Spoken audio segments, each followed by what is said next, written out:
Assalamualaikum warahmatullahi wabarakatuh. Pada kesempatan ini saya akan membahas transportation model masih di metode tahap satu. Kita akan menggunakan metode FAM ya atau lebih dikenal dengan Vogel's Approximation Method. Nah, ini untuk contoh kasusnya. Nah, ini suatu perusahaan yang ingin mendistribusikan barangnya dari 3 buah pabrik ya, yang dimiliki yaitu W, H, dan P dengan kapasitas masing-masing 90 ton, 60 ton, 50 ton menuju gudang ya. Ini ada gudang A, B, dan C dengan tingkat kebutuhannya ini masing-masing 50 ton, 110 ton, dan 40 ton. Nah, ini data biaya per unitnya ya, ini dalam satuan dolar. Nah, ini untuk langkah pertama, nah, kita akan memasukkan semua data ke dalam tabel transportasi. Nah, kalau yang ini, nah ini untuk misalkan pabrik ke gudang ya, W, dari pabrik W ke gudang A. Nah, ini 20 tadi ya, ini untuk biayanya ya, dan seterusnya. Nah, ini untuk supply-nya tadi. Ya, supply-nya sudah disebutkan sebelumnya. Ini supply-nya, ini kapasitasnya W ya, 90 ton, H, dan seterusnya ya. Ini tinggal dimasukkan aja. Nah, jangan lupa.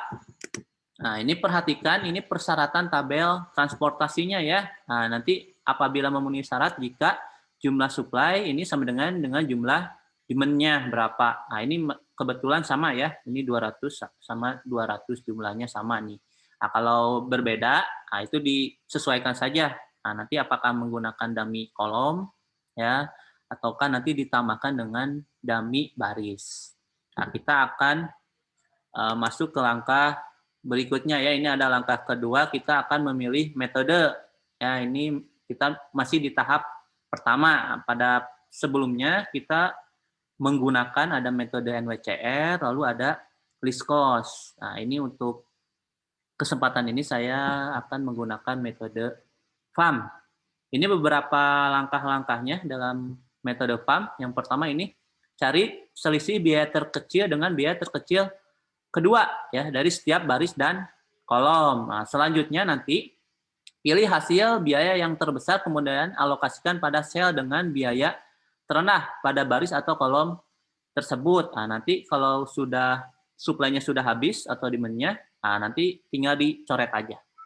Nah, lalu yang selanjutnya yang keempat ini, nanti ini keterangan ya, ini bila terdapat hasil selisih terbesar lebih dari satu, maka pilih yang mempunyai sel dengan biaya terkecil. Lalu ulangi langkah 1 sampai dengan 3 sampai kebutuhan terpenuhi dan supply sudah habis ya, supply dan demand-nya di sini maksudnya. Nah, kita akan langsung saja ke pengerjaannya. Nah, yang pertama kita akan mencari selisih yang tadi yang ini, cari selisih biaya terkecil dengan biaya terkecil kedua pada setiap baris dan kolom. Nah, ini untuk memudahkan ini kalian boleh bikin ininya kotak-kotaknya ya. Ini selisih baris yang di sini. Ini selisih baris lalu di ke bawah yang ini ada selisih kolom. Nah, kita mulai dari baris yang W ya. Baris pertama. Nah, kita cari selisihnya ya.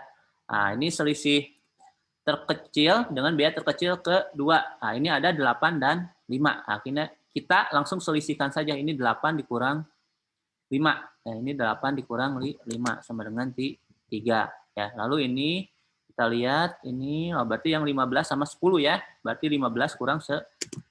Ini hasilnya 5. Lalu ini 25, 10, 19. Berarti 19 sama 10 dikuranginnya ya. 19 kurang 10, 9. Selanjutnya kita masuk ke kolom ya. Nah, kalau yang ke kolom ini lihat ini 20, 15, 25. Berarti 20 sama 15 ya dikurangin. Jadi 5. Lalu selanjutnya ini 10 sama 5. Nah, ini yang 10 sama 5. Nah, 5 lalu 10 sama 8, 2. Nah, selanjutnya kita lihat selisih baris sama kolom. Nah, kita pilih yang terbesar ya dari baris dan kolom. Nah, kebetulan ini ada di baris. Yang terbesarnya kita lihat berapa nih? Ada 9 nih. Angka 9 ya. Nah, ini 9. Nah, setelah kita mengetahui terbesarnya berapa, nah kita lalu alokasikan di sini di baris. Ya, alokasikan di baris pada sel dengan biaya terendah. Berapa nih biaya terendahnya? Nah, ini 10. Nah, masukkan di sini supply-nya kebetulan ini 50 ya, ini habiskan ini berarti 50 ini habis ya. 50 nih. Nah, kalau ke bawah ini masih belum habis ya, berarti habis ke supply yang P ya.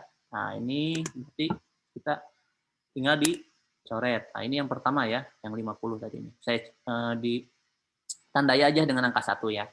Nah, ini habis ya, 50 sama 50 ini habis nih supply-nya. Nah, kemudian kita ulangi lagi. Ya, dikurangin lagi selisih baris sama kolomnya. Berarti masih sama ya ini.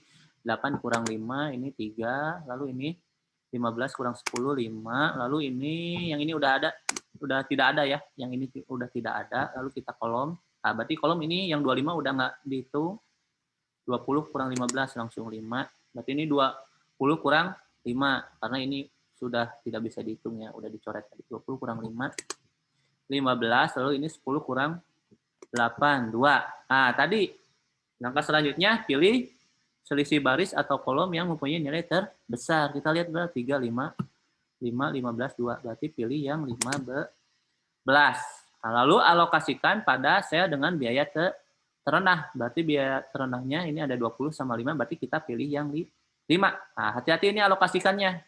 Misalkan kita akan menghabiskan dulu yang di demand-nya ke bawah, berarti ya nanti habiskan. Misalkan di sini kita isi 60.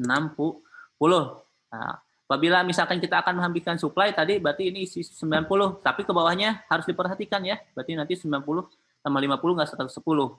Ya, nah, ini disesuaikan saja nanti ininya. Diperhatikan ya, antara supply dan demand-nya. Nah, berarti kita akan menghabiskan yang demand-nya. Berarti 60 tambah 50 ini 110. Nah, ini yang saya kasih catatan yang kedua ya, ini pengerjaan yang kedua. Nah, berarti ini yang B habis ya, yang ini. Nah, selanjutnya ulangi lagi langkah-langkahnya, cari selisih baris. Berarti yang ini tidak usah dihitung lagi. Berarti ini langsung aja 20 dikurang 8, 12. Nah, lalu ini 15 dikurang 10 yang ini ya, ini 20 udah nggak ada. 15 kurang 10 jadi 5. Lalu ini ke bawah juga sama, ini 20 kurang 15, 5. 5, lalu ini sudah tidak ada ya. Nah, lalu ini 10 kurang 8, ini 2. Nah, kita selanjutnya cari lagi yang terbesarnya berapa nih dari sini. Barisan kolom berarti yang 12. Nah, isikan kepada sel yang dengan biaya terendah. Berarti diisi yang di 8. Nah, kita lihat isinya apakah supply dulu, apakah demand dulu, lihat dulu. Nah, berarti kalau diisi, misalkan kita akan isi demand 40, berarti ini 60 tambah 40, kelebihan di supply-nya. Nah, berarti kita akan menghabiskan yang supply dulu, yang W. Ya, berarti ini 60 ditambah 30, atau 90 kurang 60 lah. Ya. Nah, berarti ini isi kita 30. Berarti ini catatan ketiga ya. Nah, berarti ini udah habis. Nah, selanjutnya masih lagi kita cari selisih baris dan kolom. Berarti ini yang pertama ini udah habis, berarti ini 15 kurang 10, 5. Nah, lalu ini sudah tidak ada selisih lagi. Ya, ini tidak ada selisih lagi. Ini tidak ada selisih lagi nih. Kita coret aja ini. Nah, di strip aja. Ini juga sudah tidak ada selisih. 10 tidak ada selisih lagi. Ya. Nah, otomatis kita pilih yang 5. Ya, karena masih ada biaya terkecil pertama sama yang kedua. Kalau yang ini, yang bawah tadi ini tidak ada lagi cara selisihnya ya.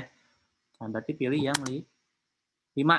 Nah, setelah itu kita alokasikan pada sel dengan biaya terendahnya berapa nih? 10. Kita isi di sini. Ya, di sini. Nah, di sini diisinya lihat ya, kalau mau habiskan supply bisa misalkan isi 60. Nah, ke bawahnya ini kelebihan ya, 60 tambah 30 nih kelebihan, bukan 40. Berarti kita isi di sini, kita akan menghabiskan dulu yang kolom ya, demand-nya berapa nih. Berarti isikan 10, 30 tambah 10. Ya, berarti ini 40. Ini catatan keempat ya. Berarti ini untuk yang C, demand C ini habis. Nah, sisanya ini tinggal kita masukkan saja di sini ya. Nah, berarti di sini kita masukkan supaya ini habis demand supply-nya, berarti ini diisi 50. Berarti ini ke bawah habis ya. Ini catatan kelima ya, ke bawah habis, berarti ke kanan juga habis ya, 50 tambah 10, 60. Nah, ini untuk menggunakan metode FAM. Nah, kita lihat di sini hasil metode FAM-nya ya ini. Kita lihat ya, cek kembali ini 60 sama 30, 90 ya, 50 tambah 10, 60. Ini 50, 50 udah, ini 60 tambah 50, 110, 30 tambah 10, 40. Nah, ini dari metode FAM ini, kita lihat, kita akan mengevaluasi isi selnya.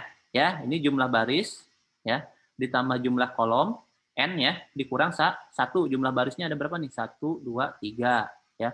Lalu kolomnya ada 1, 2, 3. Ya, dikurang 1. Berarti ini 3 tambah 3, 6 dikurang 1.